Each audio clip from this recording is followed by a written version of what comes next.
ஆனால் அதுக்கு தலையெழுத்து சரியாக இருக்கணும்.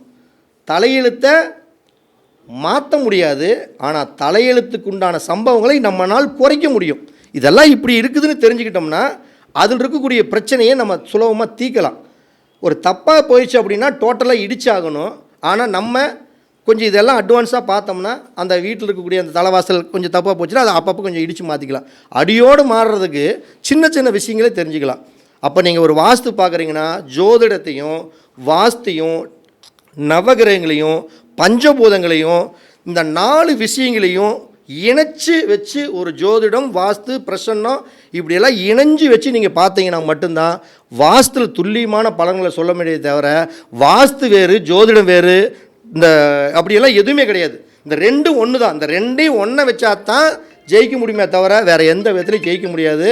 நீங்கள் இனிமேல் புதுசாக வீடு கட்டுறவங்க இது மாதிரிலாம் இந்த மாதிரி விஷயங்களை நீங்கள் ஃபாலோ பண்ணிங்கன்னா அற்புதமான முறையில் ஜெயிக்கலாம் அப்படிங்கக்கூடிய ஒரு அழகான பதிவை இந்த நேரத்தில் சொல்ல கடமைப்பட்டிருக்கிறேன். அனைவருக்கும் வணக்கம், அனைவருக்கும் வாழ்த்துக்கள்.